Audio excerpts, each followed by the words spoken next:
Cocok. Terserah kepada ketua-ketua partai atau gabungan partai. Jadi kita merasa ada frekuensi yang sama ya, ada kecocokan. Komitmen kebangsaan, kemudian soliditas, komitmen kebersamaan ya, untuk tadi menyelesaikan persoalan-persoalan mendasar bangsa kita, kompak, harmoni kami tadi, bahwa nanti tentu akan ada lanjutan diskusi mengenai koalisi besar, capresnya bagaimana, itu tentu ada perjalanan, ada waktunya. Kami sendiri saat ini, 3 partai, Demokrat, PKS, dan Nasdem, semakin serius, semakin intensif, dan bisa dikatakan progresnya nyata.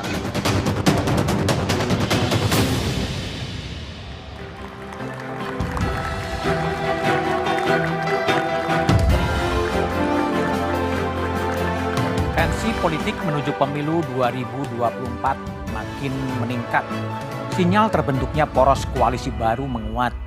Koalisi besar yang melibatkan 5 partai politik anggota koalisi pendukung Jokowi. Presiden Jokowi yang turut hadir menyebut kelima partai politik, Golkar, Gerindra, PAN, PKB, dan PPP cocok membentuk koalisi. Akankah koalisi ini terrealisasi?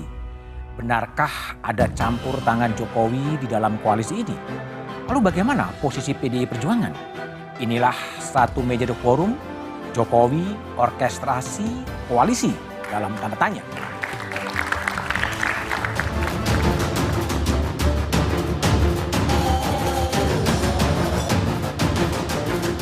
Kita masuk timnya Pak Jokowi sebetulnya sekarang, ya kan? Cocok.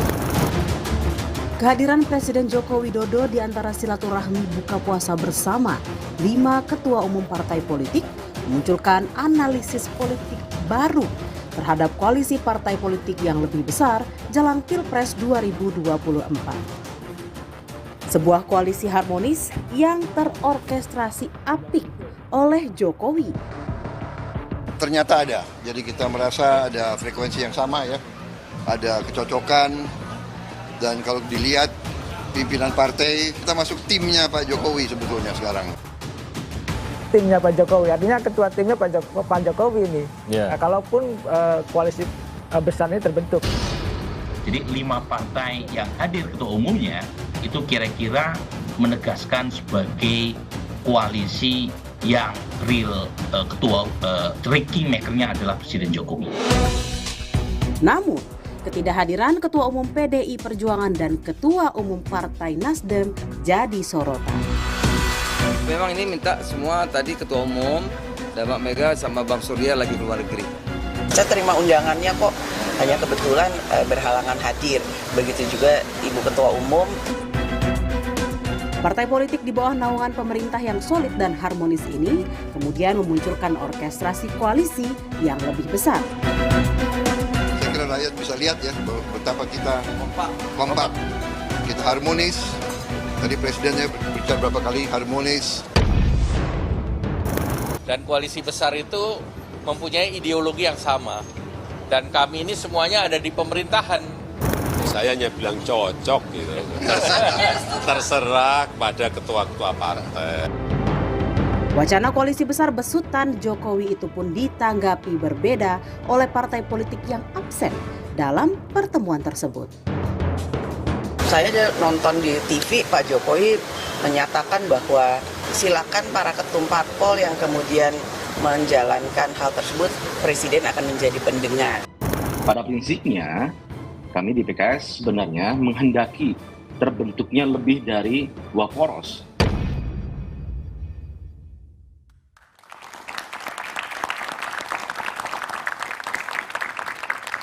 Cocok. Itulah komentar pendek Presiden Jokowi mengomentari pertemuan 5 partai politik yang diadakan di Partai Amanat Nasional. Benarkah Jokowi sedang mengorkestrasi koalisi?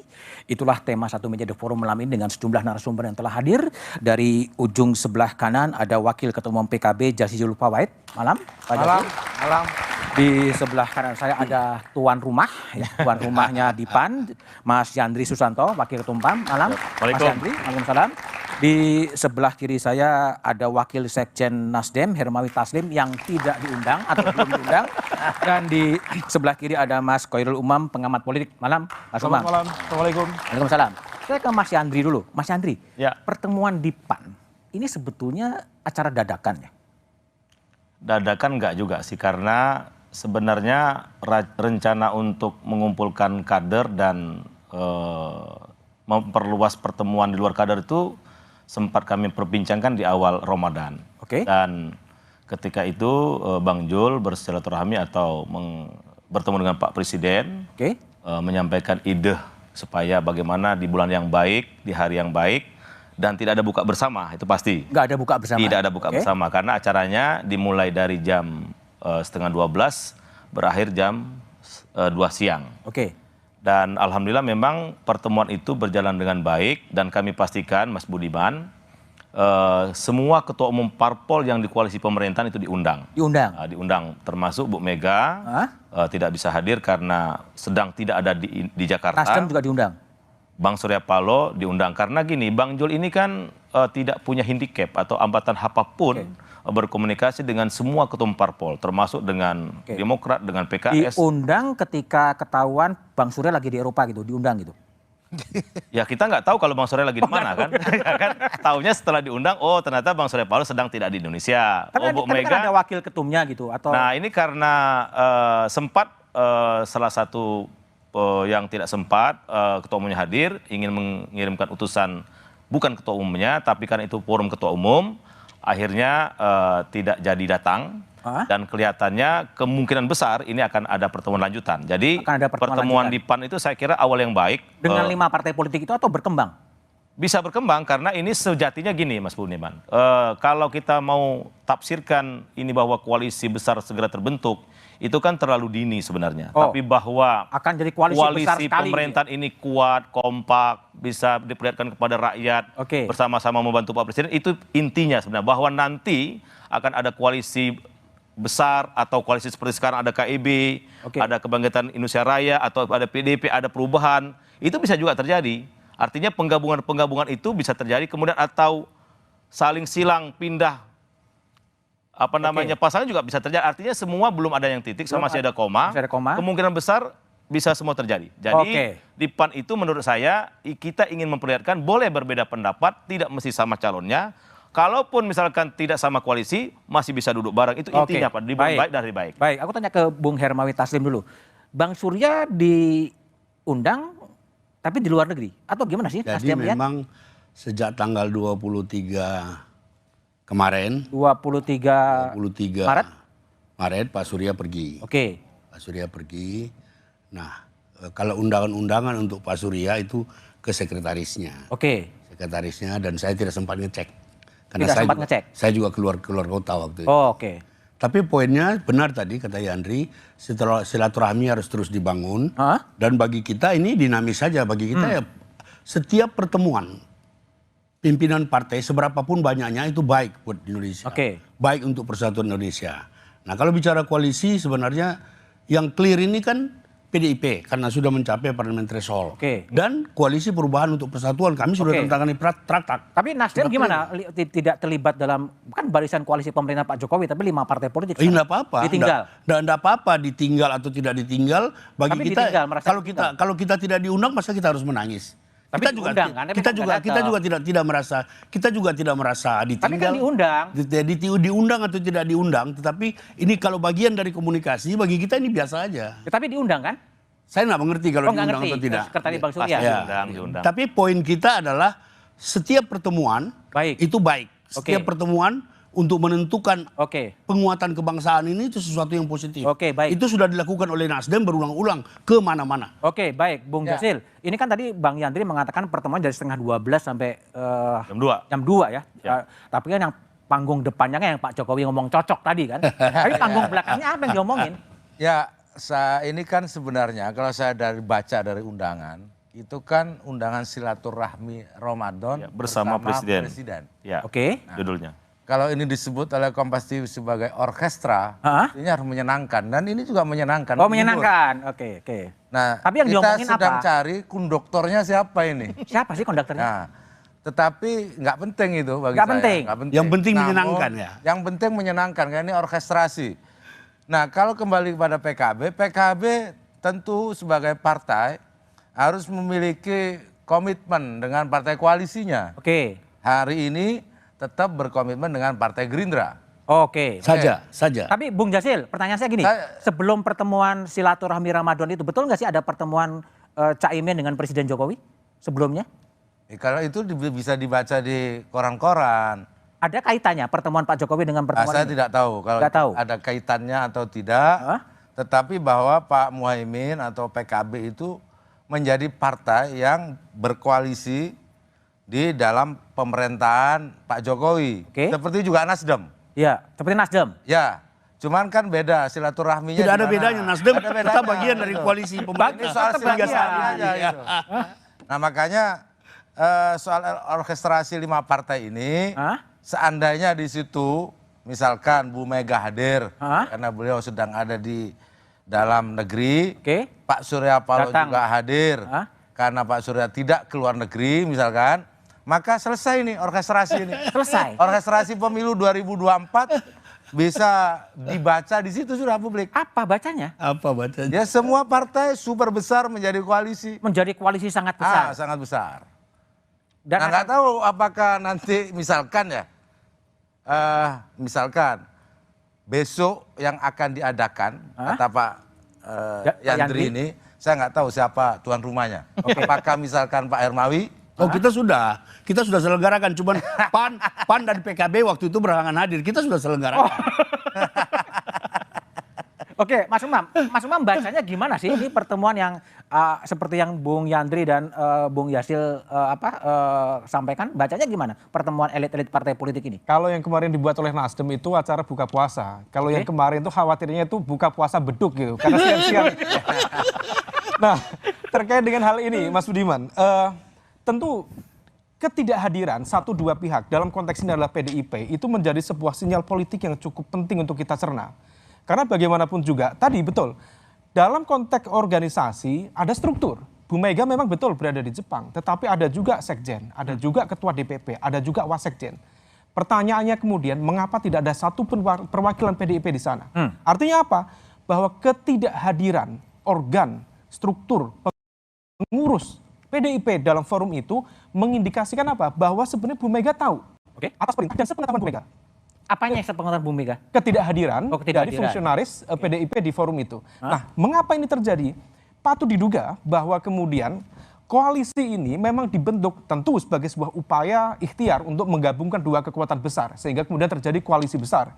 Tetapi kemudian di saat yang sama ketika ini kemudian menjadi satu, Mas, ini kemudian bisa menjadi sebuah strategi yang sangat efektif untuk meminta. Tapi ini menunjukkan betapa Pak Jokowi masih punya power yang sangat luar biasa. Tampaknya Pak Jokowi mencoba untuk bermain 2 kaki. Bermain di 2 kaki? 2 kaki dalam arti mencoba untuk membangun trust di internal PDIP, tetapi di saat yang sama mencoba untuk mengorkestrasikan kekuatan-kekuatan partai politik di luar PDIP.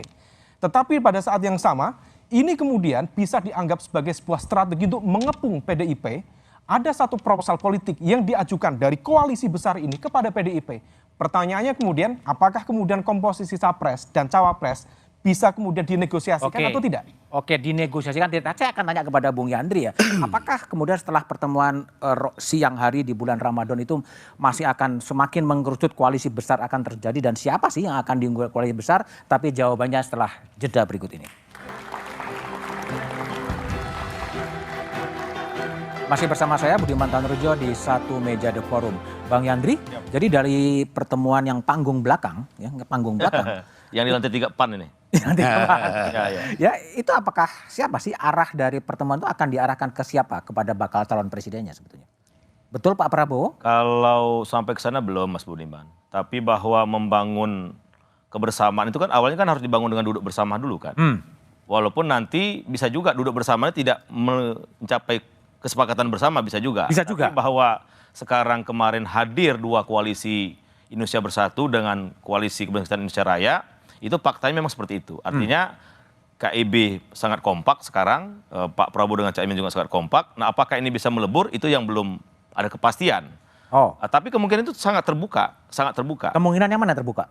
Ya bergabungnya 5 partai politik sangat terbuka. Oleh karena itu perlu ada pertemuan lanjutan.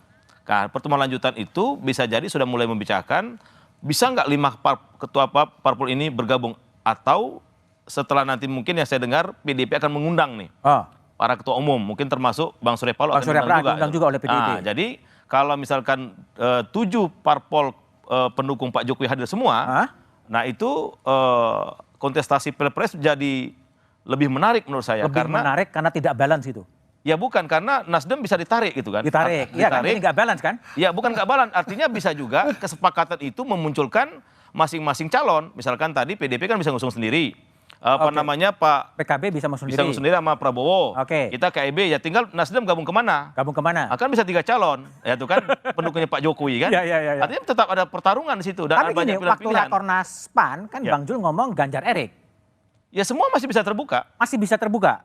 Sebelum janur kuning kami bawa berkas lengkap ke KPU, semua sekarang masih koma, belum ada yang kata titik. Masih koma, artinya semua kemungkinan itu masih bisa terjadi. Jadi Pak Prabowo juga belum masih koma juga? Oh, semuanya belum ada yang pasti sekarang. Tapi bahwa komunikasi itu dimulai, saya kira itu tanda-tanda baik kita untuk menawarkan kepada publik, kepada rakyat nanti, bahwa akan menawarkan pasangan-pasangan terbaik yang bisa dipilih oleh rakyat. Oke, Bang Jasil, jadi gimana? Prabowo Muhaimin juga masih koma atau gimana? Ya memang semuanya belum ada yang pasti, kecuali PKB nomor 1 itu pasti. Kan begitu? Di luar itu nggak ada yang pasti. Nomor urut. Nomor urut 1. Nomor urut 1. Itu pasti. Boleh kampanye di sini. Nggak ada yang kampanye. Itu yang pasti. Hanya bilang nomor urut 1. Ya, PKB nomor urut 1 pasti. Yang kedua, bahwa hari ini Prabowo capres. Prabowo PKB dengan Gerindra pasti berkoalisi. Pasti berkoalisi. Karena apa? Itu diumumkan di depan publik di Sentul. Nah, di dalam piagam itu ada 5 poin yang salah satu poinnya harus diputuskan oleh Pak Prabowo dan Gus Muhaimin. Mengenai apa? Mengenai calon presiden dan calon wakil presiden. Nah, sampai detik ini belum selesai. Belum selesai juga. Tunggulah kapan diselesaikan. Nah, di tengah-tengah itu muncul orkestrasi di rumah Pak yang disebutkan bahwa merusak itu permainan. Tidak merusak permainan. Mempersolid permainan. Tidak juga. Tidak juga. Lalu ini adalah bentuk lain dari koalisi yang kita punya. Apakah nanti dari KIB yang melebur ke KIR atau dari KIR bareng? Nah, itu kan nggak ada formatnya. Belum ada formatnya. Makanya saya bilang semua memang belum menentu. Formatnya juga belum ada. Oleh sebab itu, karena format belum ada, formulasi belum ada, bolehlah didiskusikan seperti ini. Justru kalau sudah ada format jelas, nggak ada diskusi lagi. Jadi permainan agak buyar. Nah, permainan ini menurut saya masih sangat cair. Cair ya. Dan jika nanti misalkan pada pertemuan kedua ada pertemuan kedua, misalkan koalisi ini ditambah oleh partai-partai pendukung pemerintah hari ini, nah itu juga akan menambah orkestrasi yang lebih besar. Namun formatnya tidak jelas juga. Jadi serba tidak jelas kan? Iya. Makanya yang jelas cuma PKB nomor 1 tuh jelas. Tapi gini, kan kalau lihat beberapa kejadian seperti Pak Budi Gunawan pernah mengatakan aura dari Pak Jokowi pindah ke Pak Prabowo. Elektabilitas Pak Prabowo katanya naik karena sering ditenteng oleh Pak Jokowi. Lalu kemudian ada pertemuan di rumahnya PAN. Ini bukan mengarah kepada Pak Prabowo yang kemudian di-endorse oleh Pak Jokowi untuk meneruskan kepemimpinan di 2024? Ya kalau itu tergantung perspektif. Kalau perspektif bagi PKB belum jelas. Jelaskan komitmen yang sudah ada dengan Partai Gerindra. Siapa presiden, siapa wakil presiden. Sebelum itu menjadi satu keputusan, maka PKB tetap tunduk pada keputusan internal partai. Gus Muhaimin maju terus menjadi calon presiden. Wah, mantap. Baik. Gus Muhaimin maju sebagai calon presiden. Bung Taslim, jadi gimana ini? Tadi kan ada undangan Bu Mega juga katanya akan mengundang dan lain sebagainya. Kalau kita lihat peta yang dinamis ini kan ada 3 gradasi. Satu koalisinya Pak Yandri dan kawan-kawan. Yang presidennya belum jelas, wakil presidennya juga belum jelas. Koalisi Pak Jajil, sudah ada 2 orang. Di KIB ada kebanyakan calon tuh. Ada Muhaimin Iskandar, ada Prabowo, tapi siapa presiden? Belum jelas juga. Belum jelas, siapa wakil presiden belum jelas. Yang hampir jelas, koalisi kami. Meskipun koalisi kami itu kenapa pakai kata hampir? Sudah jelas. Kenapa kok pakai hampir? Hampir karena sudah ada orangnya, posisinya belum jelas. Nah, yang hampir jelas itu adalah Koalisi Perubahan untuk Persatuan, sudah ada traktat, sudah jelas presidennya, Anies. Tapi karena hampir jelas bisa nggak jelas tuh. Sudah hampir jelas, ya kan? Tinggal kita sekarang terus melakukan dialog untuk mencari Baca wakil pres. presiden. Nah, tapi apapun ini semua pertemuan-pertemuan ini menurut saya sih makin bagus ya. Pilihan-pilihan boleh berbeda. Bagus bagi siapa sih? Bagus buat Republik ini. Bagus untuk pendidikan Bagusnya di mana? anak-anak muda. Ya, dialog terus dibangun untuk kebersamaan Indonesia. Tapi yang jelas kami dengan atau tanpa koalisi besar, kami tetap berangkat. Kami kemana? sudah 28%. Kami tinggal mencari wakil presiden. Nggak tertarik diajak ke koalisi yang lebih besar lagi? Kita tertarik kalau mereka tertarik dengan presiden kita, itu juga. Jadi posisi tawarnya Mas Anies. Jadi posisinya adalah yang kita sudah tetapkan itu Anies. Kita tidak mungkin lagi merubah itu semua karena traktatnya sudah dipublish di media, sudah ditandatangani oleh 3 ketua umum partai. Nah, kita bisa bicara di sekitar itu. Pak Jajal kan punya wakil presiden. Pak Yandri mungkin punya apa, ya kita cocok-cocokan aja. Jadi kan kita satu bangsa. Tapi gini, kalau lihat baca-baca tanda-tanda sinyal-sinyal zaman gitu kan, kan Pak Prabowo yang akan maju, ya kan? Dan akan berhadapan dengan Mas Anies. Gak apa-apa. Itu gimana tanggapan Anda? Kita pernah ke tempat Prabowo, kalimatnya persis sama. Ada kesamaan frekuensi. Sama kalimatnya itu saja. Yang jelas kalau saya lihat kita sekarang sedang membangun satu harmoni bangsa yang besar. Bahwa pilihan-pilihan kita setiap 5 tahun berbeda itu biasa saja. Tapi sekali lagi saya mau katakan kami sudah hampir final. Koalisi yang paling maju. Tapi karena Mas Budian karena hampir final berarti kan belum final. Iya. Karena hampir. Boleh saya tanggapi Saya nggak? kira Nasdem bisa berubah itu. Boleh saya tanggapi nggak? Bisa. Nasdem bisa berubah dalam kerangka traktat itu. Kalau boleh saya tanggapi, Pak Hermawi sedang bermain bahasa. Hampir final dengan hampir bubar itu sama saja. Sama-sama nol artinya. Hampir bubar. Hampir bubar dengan hampir final itu sama saja. Cuman kan Pak Hermawi sedang mempromosi koalisinya, jadi hampir final. Bagi kami itu bisa hampir bubar maknanya. Hampir final, hampir bubar. Kalau sama saja. Ini Pak Jajal sedang bicara tentang perubahan juga belum jelas. Belum jelas juga. Ya, belum jelas. Karena saya bilang sebelum didaftar ke KPU itu belum ada yang jelas. Ya, belum ada kata jelas sebelum didaftar ke KPU. Hampir jelas. Ya hampir jelas. Hampir jelas. Belum ada yang jelas. Jadi koalisi hampir semua. Enggak, sebenarnya semua kemungkinan masih bisa terjadi. Gitu loh. Semua kemungkinan masih bisa terjadi. Mas Umam, ini gimana koalisi hampir semua masalahnya? Hampir jelas, hampir. Gimana Anda lihat? Inilah indahnya demokrasi di Indonesia. Semuanya hampir ya. Ketika ada 3 koalisi saling membuli satu sama lain baru kali ini. Tapi yang pasti Mas, saya menangkap ada kegelisahan di mana pertemuan kemarin itu sangat mengusik zona nyaman teman-teman di PKB. Karena bagaimanapun juga ritme koalisi yang sudah dibentuk dengan Gerindra itu adalah sebuah proses pendekatan yang meletakkan pada posisi Caimin memiliki potensi lebih besar untuk menjadi cawapres. Caimin itu memiliki rencana cukup panjang sejak 2018. Waktu itu kita bisa melihat baliho di mana-mana. Cawapres zaman now. Now waktu itu sampai sekarang insya Allah masih now. Nah, oleh karena itu apa yang diikhtiarkan oleh teman-teman PKB itu akan lebih memungkinkan ketika kemudian diletakkan pada basis kerangka koalisi Gerindra PKB. Ketika kemudian sekarang ditarik pada zona yang lebih besar, koalisi besar, maka potensi dan juga kemungkinan Caimin untuk menjadi cawapres menjadi kemudian agak melemah di situ. Nah, oleh karena itu, kalaupun kita kemudian mencermati ini adalah sebuah strategi dari kekuatan Pak Jokowi atau elemen di belakang Pak Jokowi, let's say Pak Luhut, yang seringkali disebut sebagai kingmaker di belakang Pak Jokowi. Ini adalah sebuah upaya untuk menghadirkan keyakinan.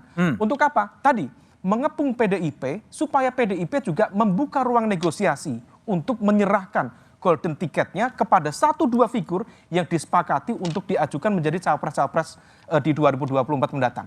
Tapi Mas, problemnya ini 2 ego bertemu. Siapa yang akan menjadi capres?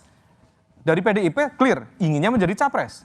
Dari koalisi besar ada aspirasi yang cukup clear, let's say dari lingkaran istana, meletakkan posisi Pak Prabowo menjadi cawapres. Maaf, menjadi capres. Menjadi capres. Ini belum ketemu negosiasinya. Belum ketemu. Itu ketemunya di mana nanti ya, Mas Umam? Artinya persaingan karisma antara Pak Jokowi dengan Bu Mega, apakah Pak Prabowo ataukah kemudian soal lain seperti apa? Tapi analisis Mas Umam setelah jeda berikut ini. Ada di Pilpres 2024. Kenapa demikian? Kami ingin berikhtiar untuk tidak mengulangi yang terjadi pada 2014 dan 2019. Ketika 2 poros, potentially terjadinya polarisasi itu terjadi.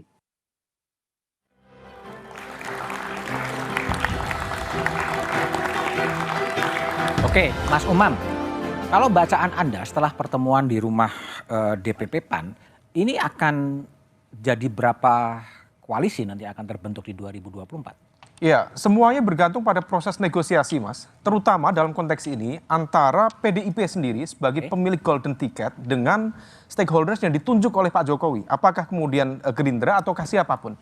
Tetapi terlepas dari itu, sebelum kemudian masuk ke konteks negosiasi dengan PDIP, kalau kita cermati 5 partai besar, kalau misal kemudian bersepakat mengusung let's say Pak Prabowo, tetapi di saat yang sama ketika kemudian menentukan posisi cawapres, akan ada cukup serius barrier di sana. Karena setidaknya dari komposisi masing-masing ini memiliki calon potensial yang masing-masing ingin jadi akan presiden, memperjuangkan habis-habisan. Satu, Pak Erlangga Hartarto, Ketua Umum Golkar. Munas Golkar amanahnya udah clear. Nah, kalau misal kemudian Munas itu tidak dijalankan, pertanyaannya mungkinkah Golkar memberikan tiketnya secara cuma-cuma kepada siapapun yang kemudian belum tentu menang juga di Pilpres 2024. Yang kedua, PKB, tadi kita bahas. Caimin memiliki ikhtiar yang cukup clear, cukup serius, dan itu dilakukan berkali-kali. Sudah lama. Dan sudah lama. Artinya apa?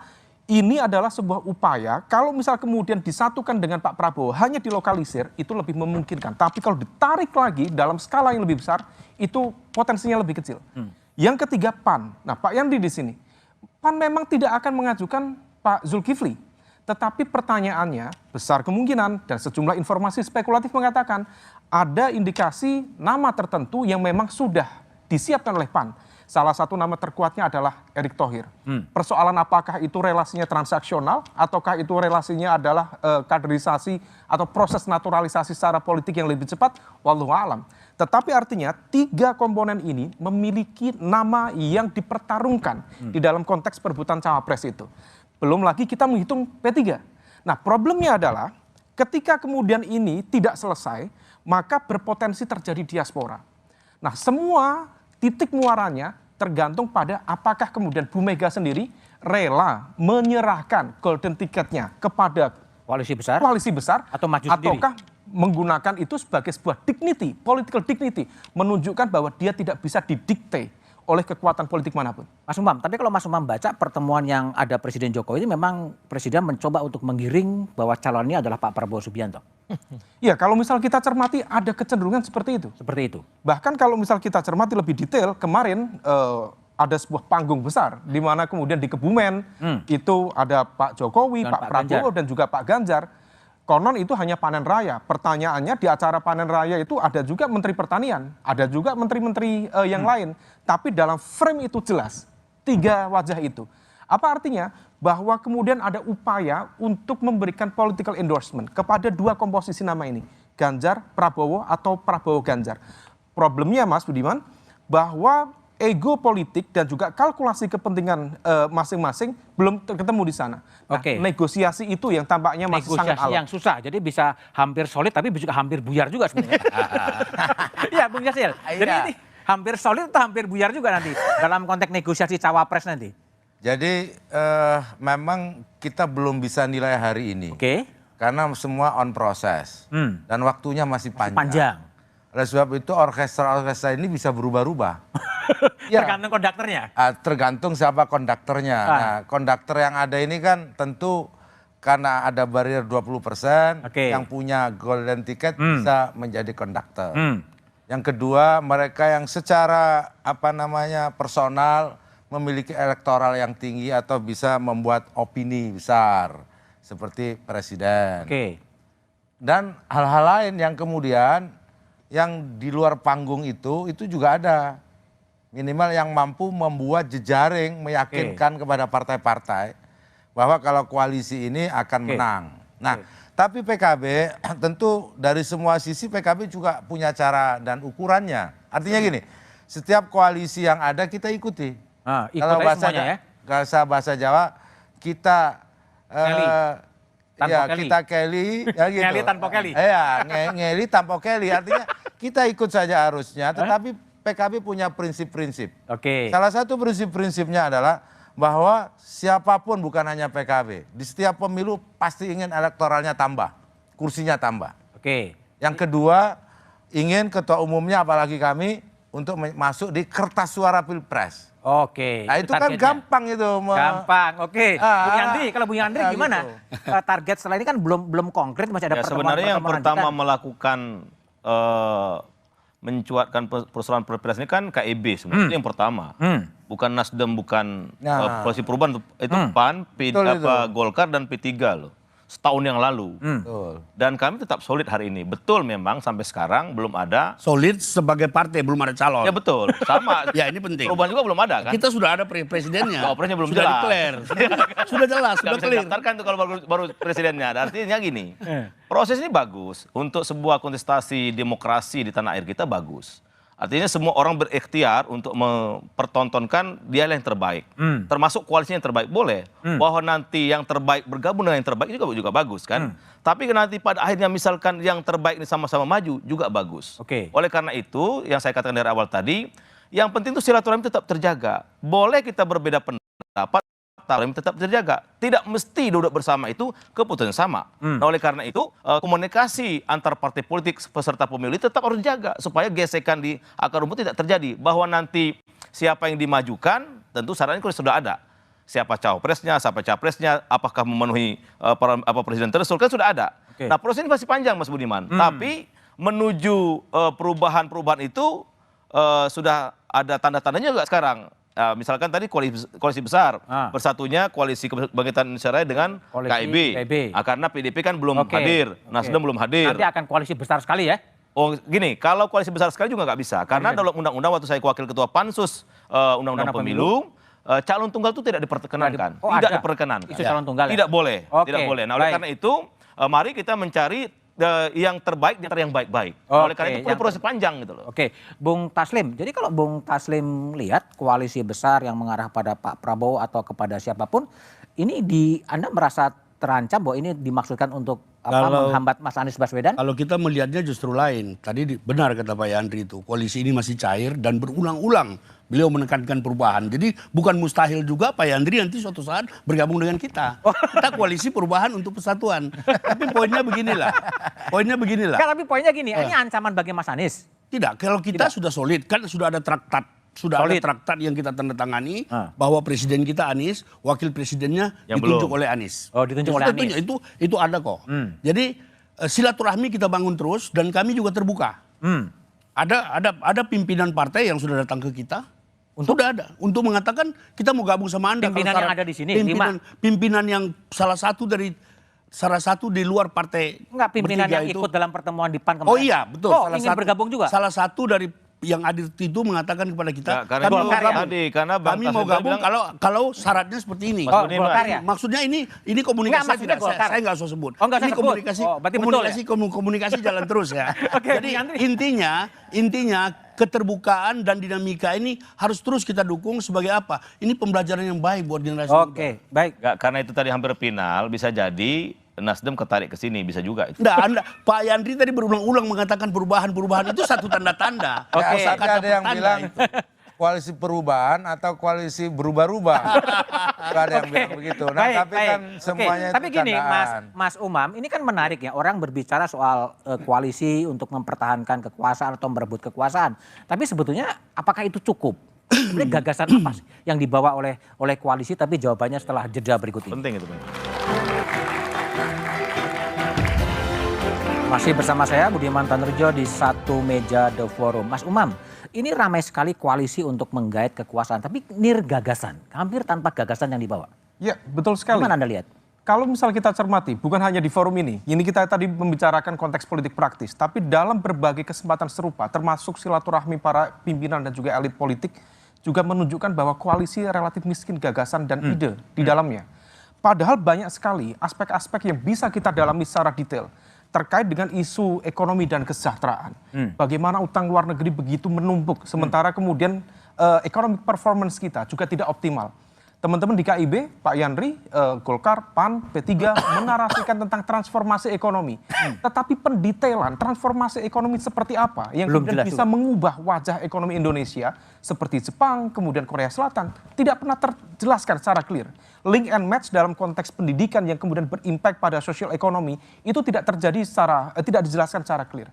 Kemudian dalam aspek yang lain, ada banyak catatan Mas terkait dengan konteks hukum, kemudian anti korupsi dan keadilan. Pilar-pilar anti korupsi kita mengalami kemunduran sangat signifikan. Democratic regression itu berimpact kepada pelemahan lembaga-lembaga dan juga kinerja anti korupsi. Nah, itu yang kemudian kemarin terkonfirmasi dalam konteks corruption perception index kita drop, dan itu adalah penurunan tertajam sepanjang sejarah reformasi. Nah, oleh karena itu ini menjadi tugas besar. Belum lagi bicara tentang konteks demokrasi secara general. Kebebasan sipil masih mengalami penurunan. Dan lain sebagainya. Termasuk politik identitas yang ternyata juga masih cukup termenteng. Baik. Nah, oleh karena itu saya pikir ada baiknya ruang diskusi kita digeser juga dalam hal-hal yang sifatnya substantif. Sehingga akan lebih tangible. Baik, Mas Jazil. Jadi ada kritik koalisi tapi nggak ada gagasan sebetulnya. Kalau soal koalisi kan memang karena ini belum firm saja. Tetapi PKB, Gus Muhaimin punya gagasan. Mana ada visioning Indonesia. Sudah kita menghitung satu desa 5 miliar. Dan penajaman kepada peningkatan sumber daya manusia. Dan pembangunan yang berbasis lingkungan. Semua ada. Memang ini hanya kurang publikasi saja. Dan kalau dalam koalisi memang belum. Karena koalisi itu pintunya yang harus diputuskan dulu soal presiden dan calon wakil presiden, baru membuat gagasan. Itu soal. Apa bukan berdasarkan kesamaan gagasan juga sebetulnya? Tetap harus memenuhi ambang batas dulu. Meskipun sama gagasannya nggak ada.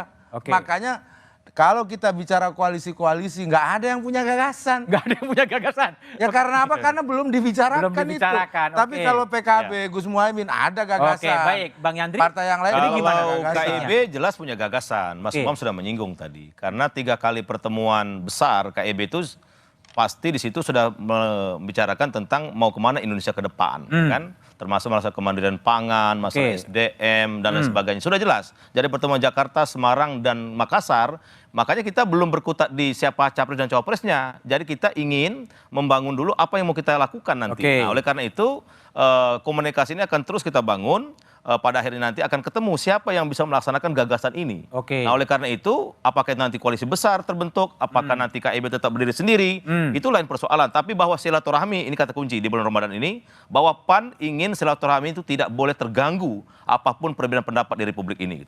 Baik, Bung Hermawi. Jadi kalau Anda yang paling teriak koalisi perubahan, itu sebetulnya gagasan apa yang kalau dibawa? Soal gagasan, kami sudah merumuskan sejumlah gagasan bersama Presiden kami. Bersama bakal calon presiden. Pokoknya bersama presiden kami, Pak Anies.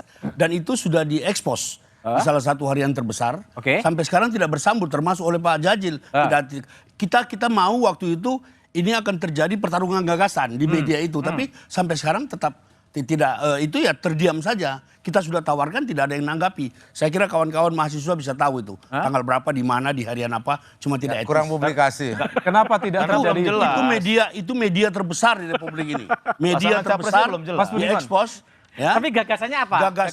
Terlalu panjang saya ungkapkan. Antara lain gagasan yang kita mau ungkapkan adalah nilailah orang dari track record, bukan dari persepsi. Nilailah Anies dari 5 tahun apa yang dilakukan di DKI. Bukan omong-omong yang 2017 itu. Kita lihat dan kita inginkan di Republik ini ada satu kata dan perbuatan. Kalau satu kata dan perbuatan kita lakukan, suka miskin tidak akan penuh lagi. Mas Bambang mau nanggapin? Iya, saya hanya ingin menyampaikan bahwa ada satu gagasan disampaikan oleh Geoffrey Friedman dalam artikelnya di Journal of Parliamentary Affairs. Dia mengatakan bahwa koalisi itu dibentuk oleh setidaknya 3 faktor. Pertama, historis ideologis. 2, visi misi platform yang sama. Yang ketiga, pragmatis.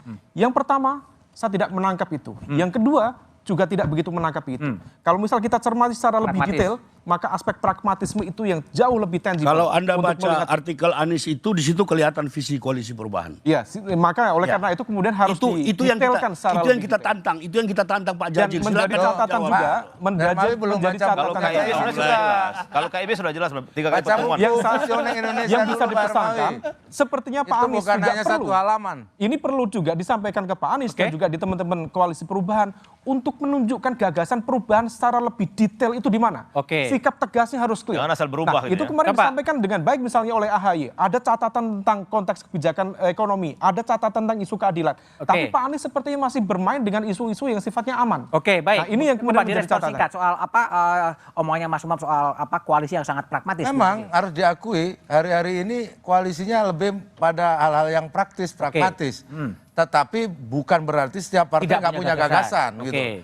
Ada gagasan di situ. Soalnya begini, gagasan setinggi apapun, kalau nanti ternyata presiden dan wakil presidennya tidak memungkinkan untuk menang, apa gunanya ya gagasan. Baik, Bung Yandri gimana? Ya sama, saya kira itu dua sisi mata uang ya. Jadi capres dan cawapres yang mumpuni sama gagasan yang mumpuni itu yang kita rindukan sebenarnya. Maka KIB yang dimuteri oleh PAN, oleh Bang Jul sama Golkar dan P3 itu yang sedang kita proses sekarang. Tunggu tanggal mainnya, insya Allah kita dapat capres yang hebat, dan gagasan yang hebat. Baik, Bung Jasil, makasih.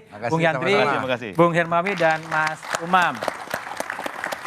Sebuah koalisi besar partai politik sedang dipersiapkan. Koalisi dibangun untuk meraih kekuasaan. Kekuasaan itu memang menggetarkan, mengagumkan, tapi juga memabukkan. Koalisi akan terasa hampa dan fana ketika dibangun tanpa kesamaan gagasan.